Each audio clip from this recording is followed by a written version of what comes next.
विधानसभा की तैयारियां शुरू हो चुकी हैं और कहीं ना कहीं आप भी इस लाइन में मौजूद हैं जो सुनने में आ रहा है। अगर भाजपा आप पर भरोसा करती है, आपको टिकट देती है, तो किस तरीके से तैयारियां करें, किस तरीके से जनता के बीच में जाएंगी? देखिए, जनता के बीच में ऐसा नहीं कहेंगे कि हम कोई अभी वर्तमान में ही जनता के बीच जा रहे हैं।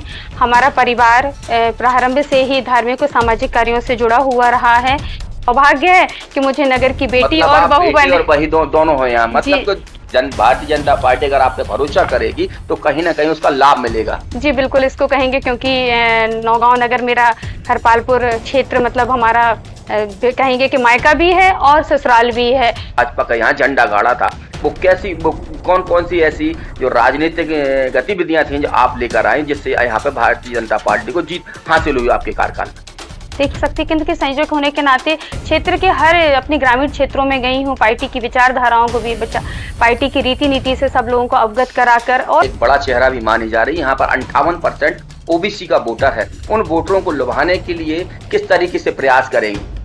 सवर्ण समाज, मतलब सभी समाजों में मेरा आना जाना है। व्यक्तिगत रूप से मैं जुड़ा, चूंकि मैंने बताया कि यहाँ मेरा मायका और ससुराल दोनों हैं, इसी कारण हर समाज के व्यक्तियों से मेरा आना जाना एक बेटी के रूप में मानते हैं। जी बिल्कुल, बेटी और बहू एक भावनात्मक जुड़ाव कहेंगे कि एक भावनात्मक जुड़ाव है। मैं ऐसा मानती हूँ कि मेरा जो अध्यक्ष जीतना और जो पार्षद जीतना भी कहीं ना कहीं इसका मुख्य कारण मेरी बेटी और बहू होने का मैं ऐसा मानती हूँ। महाराजपुर विधानसभा 3 भागों में बटी हुई है, नौगांव, महाराजपुर, हरपालपुर। इस यहाँ पर लगातार भाजपा सक्रिय भी है, तो आप इसमें और सक्रियता कैसे दिखाएंगे अपनी? सत्ता के संग्राम का माहौल क्या है? आज हमारे साथ महाराजपुर विधानसभा से अभिलाषा शिवहरे मौजूद हैं। नमस्कार, आप देख रहे हैं न्यूज साधना न्यूज। महाराजपुर विधानसभा 2023 की तैयारियां शुरू हो चुकी हैं, जहां राजनीतिक दल अपने अपने हिसाब से राजनीतिक की जो तैयारियां कर रहे हैं, उसमें कई भाजपा, कांग्रेस, अन्य दल भी मैदान में उतर चुके हैं। हमारे साथ अभिलाषा से भरे हैं जो पूर्व नगर पालिका अध्यक्ष भी रही हैं और वर्तमान में पार्षद भी हैं। उनसे जानेंगे कि आखिर उनकी क्या तैयारियां हैं आने वाले विधानसभा चुनाव को लेकर। क्या तैयारियां हैं आने वाले विधानसभा चुनाव को लेकर? देखिए, पार्टी का निर्णय हमारा सर्वोपरि है। जो हमारी पार्टी डिसाइड करेगी वह हमारा निर्णय रहेगा। तैयारी के हिसाब से देखा जाए तो हमारा कार्यकाल कहेंगे अपने के कार्यकाल के समय जो हम पार्टी का कोई भी कैंडिडेट लड़े, लेकिन हमारा मुख्य उद्देश्य यही है कि जीतना भारतीय जनता पार्टी ही होना चाहिए, जीत हमारी पार्टी की होना चाहिए। आपकी नगर पालिका अध्यक्ष भी रहे हैं, आपके कार्यकाल में किस तरीके का आपने विकास किया है जिससे जनता भाजपा की ओर प्रभावित हो सके? देखिए, हमारे कार्यकाल में अनेक ऐसे विकास कार्य हुए हैं जिसमें प्रमुख रूप से मैं आपको गिनाती हूँ कि पेयजल समस्या एक ऐसी प्रमुख समस्या थी नगर की कि जहाँ की हमारी मातृशक्ति, हमारे भाई लोग सब कहते थे कि दीदी शादी वगैरह में भी जाते हैं तो इतनी समस्या आ जाती है कि आके कपड़े कैसे धोएंगे, चाहे 17 नंबर वार्ड हो, 18 नंबर वार्ड हो। तो फिर हमारे अपने कार्यकाल के समय ही हमने तुरंत ही 1-2 साल बाद मुख्यमंत्री पेयजल योजना के माध्यम से नगर में टंकियों का और पूरे नगर में हर वार्डों में पाइपलाइनों का जाल बिछाया गया है, जिसमें घर घर नल पहुंचाए गए हैं। और सबसे कम, मैं इसको कहूंगी कि सबसे कम रेट में 50 रुपये प्रति माह से जनता को घर घर नल मिला, जिससे इतनी बड़ी समस्या जो बुंदेलखंड की, समूचे बुंदेलखंड की जल की समस्या थी, उसका निदान हुआ है। आप देखिएगा, सुव्यवस्थित और सुसज्जित हमारा मुक्तिधाम है। आप देखेंगे कितने व्यवस्थित रूप से क्षेत्र में इतना बड़ा मुक्तिधाम है। और टेंचिंग ग्राउंड देखिएगा कूड़ा संग्रहण के लिए और स्टेडियम का अनेक ऐसे विकास कार्य हैं, जैसे स्टेडियम का हमारा निर्माण कार्य फिनिशिंग हुआ है। ऑडिटोरियम का एक सपना था हमारा, वो नहीं हो पाया है, लेकिन चाहे उसमें चौरायों का निर्माण हो और एक भव्य स्वागत गेट कहेंगे कि भव्य स्वागत गेट आज आप देखने को मिलता है कि नगर में घुसो तो लगता है कि नौगांव छावनी में प्रवेश हुआ है। ऐसे हमारे कई ऐसे सपने थे जो हमारे पूर्ण हुए हैं, हमारे कार्यकाल में हमारे द्वारा किए गए हैं। और कम्युनिटी हॉल का निर्माण हो, चाहे अटल सभागार का निर्माण हो, संसद निधि से हुए हैं अनेक। हम कहेंगे कि हम अपने कार्यकाल के यदि काम गिनवाने बैठ जाएंगे तो शायद समय कम पड़ जाएगा। विधानसभा की तैयारियां शुरू हो चुकी हैं और कहीं ना कहीं आप भी इस लाइन में मौजूद हैं जो सुनने में आ रहा है। अगर भाजपा आप पर भरोसा करती है, आपको टिकट देती है, तो किस तरीके से तैयारियां करें, किस तरीके से जनता के बीच में जाएंगी? देखिए, जनता के बीच में ऐसा नहीं कहेंगे कि हम कोई अभी वर्तमान में ही जनता के बीच जा रहे हैं। हमारा परिवार प्रारंभ से ही धार्मिक और सामाजिक कार्यों से जुड़ा हुआ रहा है और मैं इस चीज़ को कहूँगी कि नगर में प्रथम बार इतिहास में पहली बार भाजपा से मैं अध्यक्ष पद पे जनता के द्वारा चुनी हुई मैं अध्यक्ष बनी हूँ, तो नौगांव नगर का प्यार और मिला है। और मैं एक बात और कहूँगी कि शायद मेरे लिए सौभाग्य की बात है कि मुझे विधानसभा क्षेत्र के 2 नगरों का विशाल बड़े नगर हैं हमारा हरपालपुर और नौगांव कि मुझे बेटी बनने का सौभाग्य प्राप्त हुआ है, चूँकि हरपालपुर नगर में मेरा जन्म हुआ है और प्रारंभिक शिक्षा भी हमारी हरपालपुर में ही हुई। हमारे घर के पीछे हमारा आचार्य शर्मा स्कूल था गायत्री मंदिर का, वहाँ पर मेरी प्रारंभिक शिक्षा। फिर नौगांव नगर में मेरा पालन पोषण और शिक्षा हुई है और सबके आशीर्वाद से और प्यार से कहेंगे कि नौगांव में ही मेरा विवाह हुआ है। इसलिए मुझे मेरा सौभाग्य है कि मुझे नगर की बेटी मतलब और बहू बने। और वही दोनों हो यहाँ, मतलब तो भारतीय जनता पार्टी अगर आप पे भरोसा करेगी तो कहीं ना कहीं उसका लाभ मिलेगा। जी बिल्कुल, इसको कहेंगे क्योंकि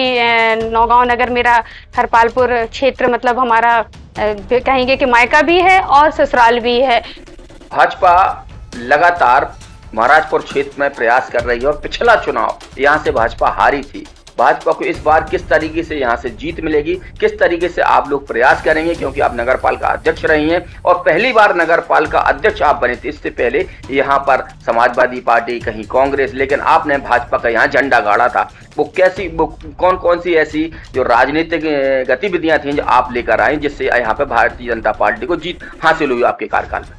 देखिएगा, हमने अपना कार्यकाल आपको बताया है कि हमारे कार्यकाल में अनेक ऐसी योजनाएं आई हैं, अनेक ऐसे विकास कार्य हुए हैं कि भारतीय जनता पार्टी कि उस समय मैं चुनी हुई अध्यक्ष बनी थी। अपने कार्यकाल में मैंने ऊपर से नीचे तक हर कार्य, चाहे वह पार्टी से जुड़ा हुआ हो चाहे समाज से जुड़ा हुआ, अनेक ऐसे कार्य किए।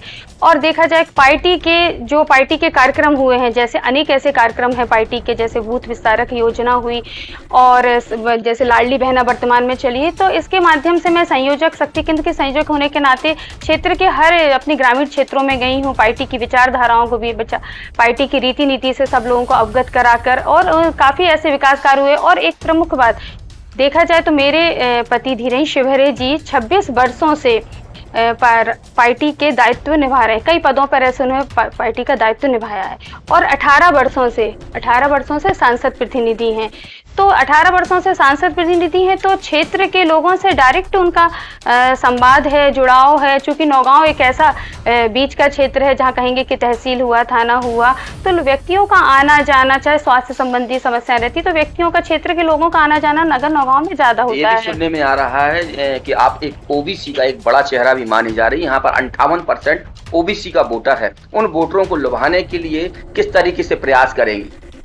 देखिए, ओबीसी एक अपनी जगह है कि हाँ मैं ओबीसी से हूँ, लेकिन मेरा व्यक्तिगत रूप से मैं देखा जाए तो वैश्य महासम्मेलन की महिला इकाई की मैं जिला मंत्री भी हूँ और मेरे पति भी वैश्य समाज के उपाध्यक्ष हैं। इस कारण से सवर्ण समाज मतलब सभी समाजों में मेरा आना जाना है। व्यक्तिगत रूप से मैं जुड़ा, चूँकि मैंने बताया कि यहाँ मेरा मायका और ससुराल दोनों हैं, इसी कारण हर समाज के व्यक्तियों से मेरा आना जाना है। मुझसे पारिवारिक संबंध है और क्षेत्र की कहेंगे कि क्षेत्र की जनता आपको बेटी के रूप में मानते हैं। जी बिल्कुल, बेटी और बहू एक भावनात्मक जुड़ाव कहेंगे कि एक भावनात्मक जुड़ाव है। मैं ऐसा मानती हूँ कि मेरा जो अध्यक्ष जीतना और जो पार्षद जीतना भी कहीं ना कहीं इसका मुख्य कारण मेरी बेटी और बहू होने का मैं ऐसा मानती हूँ। महाराजपुर विधानसभा 3 भागों में बटी हुई है, नौगांव, महाराजपुर, हरपालपुर।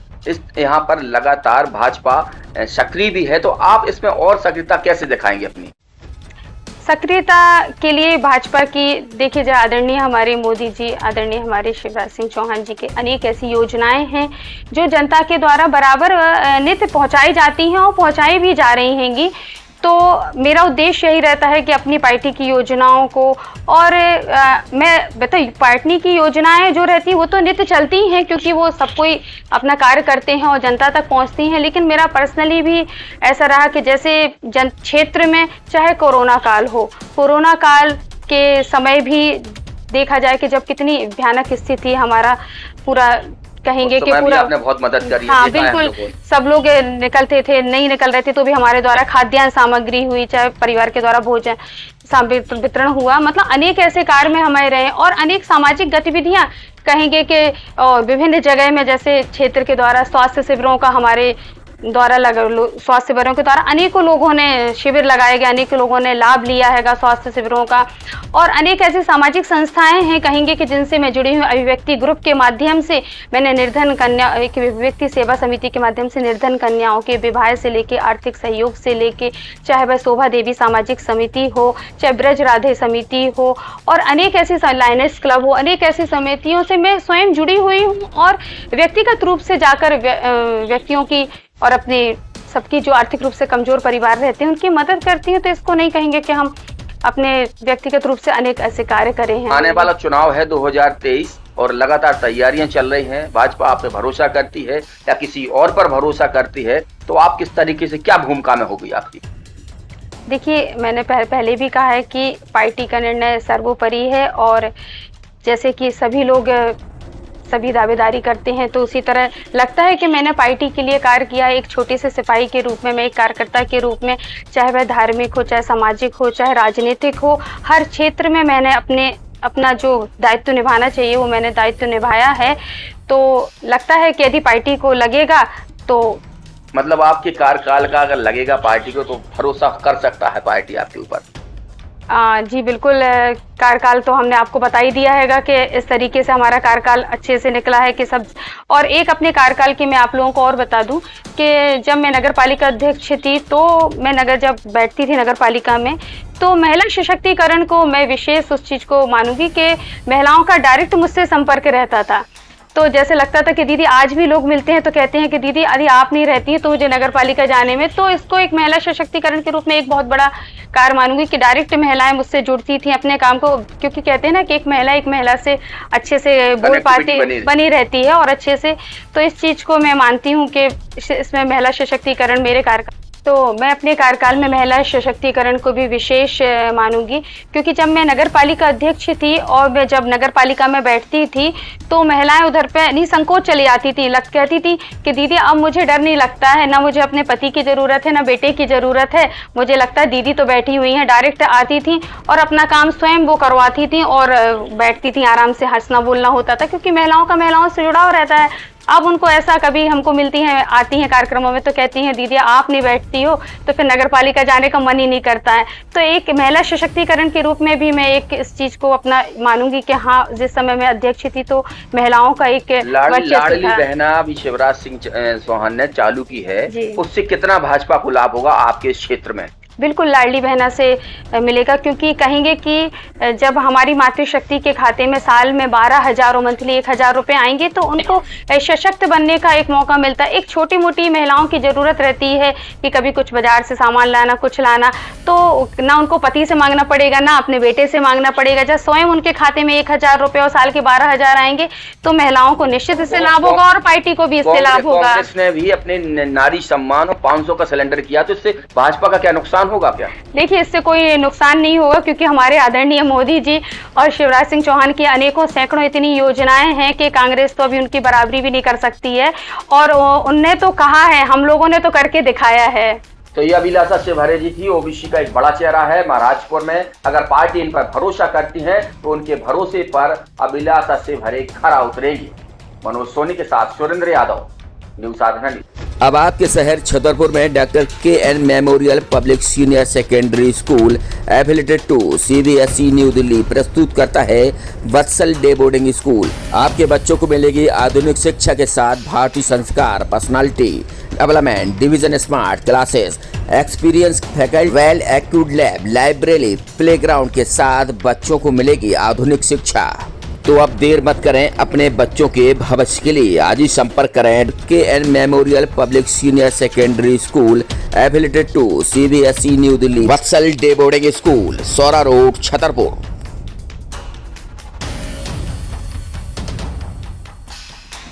अब आपको अपने बच्चों की पढ़ाई की टेंशन लेने की जरूरत नहीं है। ब्लू माउंटेन लेकर आया है आपके बच्चों के लिए बेहतर भविष्य। शानदार टीचर के साथ बेहतर प्लेग्राउंड, अद्भुत स्विमिंग पूल। अब आपके बच्चों को खेल खेल में आधुनिक शिक्षक भी यहाँ पर उपलब्ध हैं। किसी भी स्कूल में प्रवेश लेने से पहले एक बार विद्यालय का विजिट जरूर करें। हमारे पास एसी क्लासरूम, विद्यालय में प्राइमरी क्लास से बच्चों के लिए कंप्यूटर रूम, एजुकेशन की लाइव व्यवस्था, बच्चों को खेल खेल में शिक्षा दी जाएगी। तो आज ही संपर्क करें। हमारा पता है छसाल नगर के सामने सेल्टेक्स ऑफिस के पीछे, पन्ना रोड, छतरपुर। एक सफल और सुरक्षित भविष्य के लिए आज ही संपर्क करें। कृष्णा यूनिवर्सिटी, सागर रोड, छतरपुर।